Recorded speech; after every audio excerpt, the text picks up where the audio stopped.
আকাশবাণী কলকাতা। খবর পড়ছি প্রিয়া Vishwakarma. RG Kar medical college ও হাসপাতালে পোস্ট গ্র্যাজুয়েট ট্রেনি চিকিৎসককে ধর্ষণ ও খুনের ঘটনায় ধৃত সঞ্জয় রায়ের 14 দিনের পুলিশ হেফাজত হয়েছে। আজ তাকে শিয়ালদা আদালতে তোলা হয়। সিসিটিভি ফুটেজ এবং অন্যান্য তথ্যের ভিত্তিতে দক্ষিণ কলকাতার কালীঘাটের বাসিন্দা ওই ব্যক্তিকে পুলিশ গতকাল আটক করে। টানা জিজ্ঞাসাবাদের পর আজ সঞ্জয় রায়কে হেফাজতে নেয় পুলিশ। ঘৃণ্য এই অপরাধের জন্য তার সর্বোচ্চ শাস্তি হওয়া উচিত বলে কলকাতা পুলিশের কমিশনার বিনীত গোয়েল আজ সাংবাদিকদের জানিয়েছেন। On the basis of these evidences, আমরা একজনকে অ্যারেস্ট করেছি এবং নানা রকম এভিডেন্স ওখান থেকে কালেক্ট করেছি ওর এগেইনস্টে। সিসিটিভি এভিডেন্স, যে সময় ওকে ওখানে ঘুরতে দেখা গেছে এবং যে পিওতে কিছু কিছু আমরা জিনিসগুলো পেয়েছি, ওইসব মিলিয়ে আমরা কনক্লুড করেছি দ্যাট and then interrogation হয়েছে. We have interrogated several witnesses, doctors and others.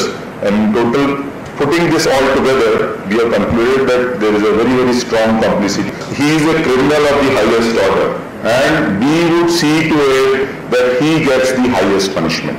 So, the case has been started both under rape and murder. মুখ্যমন্ত্রী মমতা ব্যানার্জিও ঘৃণ্য এই অপরাধের ফাস্ট ট্র্যাক কোর্টে বিচার হওয়া উচিত বলে মত প্রকাশ করেছেন। আজ এক বেসরকারি টিভি চ্যানেলকে দেওয়া সাক্ষাৎকারে মুখ্যমন্ত্রী বলেন, এই ঘটনার সিবিআই তদন্ত হলেও রাজ্য সরকারের কোনো আপত্তি থাকবে না। এদিকে এই ঘটনায় রাজ্য জুড়ে প্রতিবাদ বিক্ষোভ অব্যাহত। কলকাতা ছাড়াও বিভিন্ন জেলায় মেডিকেল কলেজগুলিতে চিকিৎসক এবং পড়ুয়ারা আজ বিক্ষোভ দেখান।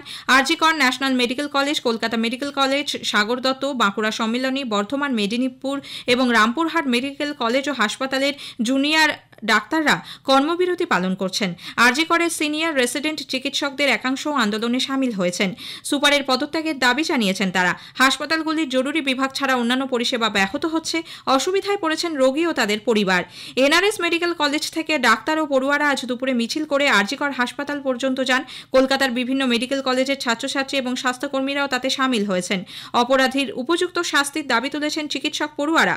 পুলিশের সঙ্গে তাদের ধস্তাধস্তি বাধে। বিভিন্ন রাজনৈতিক দলের কর্মীরাও বিক্ষোভে সামিল হয়েছেন। আরজিকর থেকে আরেকটি মিছিল শ্যামবাজারে পৌঁছয়।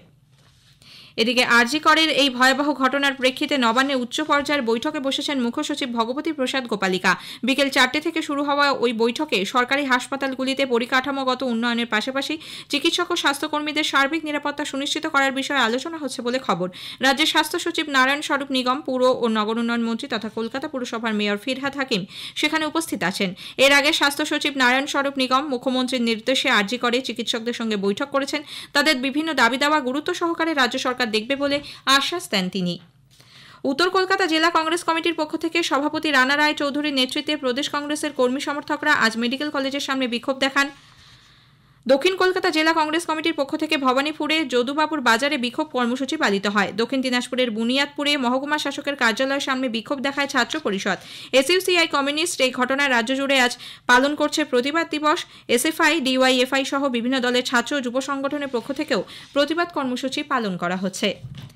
জম্মু কাশ্মীরের অনন্তনাগের গগরমান্ডু এলাকায় আহলান জনপদে নিরাপত্তা বাহিনী ও জঙ্গিদের মধ্যে গুলির লড়াই শুরু হয়েছে। গোপন খবরের ভিত্তিতে নিরাপত্তা বাহিনীর যৌথ দলের তল্লাশি চালানোর সময় দুপক্ষের গুলির লড়াই শুরু হয়। আন্তর্জাতিক সিংহ দিবস উপলক্ষে প্রধানমন্ত্রী নরেন্দ্র মোদী সিংহ সংরক্ষণে যুক্ত ব্যক্তিদের কাজের ভূয়সী প্রশংসা করেছেন। সোশ্যাল মিডিয়ায় এক পোস্টে প্রধানমন্ত্রী বলেন, গুজরাটের গিরে সিংহের এক বড় অংশের বাস। তিনি বলেন, চলতি বছরের ফেব্রুয়ারিতে ইন্টারন্যাশনাল বিগ ক্যাট অ্যালায়েন্স বা জোটের উদ্দেশ্যে ক্যাবিনেটে এক সিদ্ধান্ত অনুমোদিত হয়।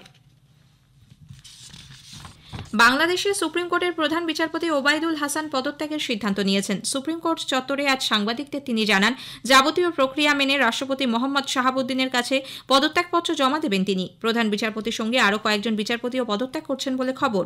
বৈষম্য বিরোধী আন্দোলনের নেতাদের লাগাতার দাবির প্রেক্ষিতেই এই সিদ্ধান্ত।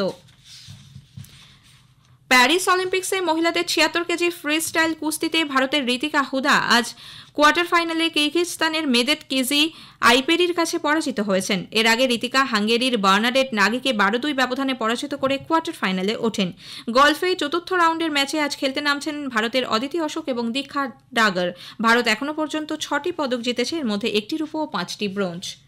উত্তর ভারতে আগামীকাল পর্যন্ত ভারী বৃষ্টির পূর্বাভাস দিয়েছে আবহাওয়া দপ্তর। হিমাচল প্রদেশে আজ এবং উত্তরাখণ্ড পূর্ব রাজস্থানে আগামীকাল পর্যন্ত অতি ভারী বৃষ্টির সম্ভাবনা। মধ্যপ্রদেশ, বিদর্ভ, ছত্তিশগড়, কোঙ্কণ ও গোয়া, গুজরাটে সপ্তাহ জুড়ে বিক্ষিপ্তভাবে হালকা থেকে মাঝারি বৃষ্টি হবে। তামিলনাড়ু, পুদুচেরির করাইকল, কেরালা, মাহে, লাক্ষাদ্বীপ এবং কর্ণাটকেও একই পরিস্থিতি থাকবে।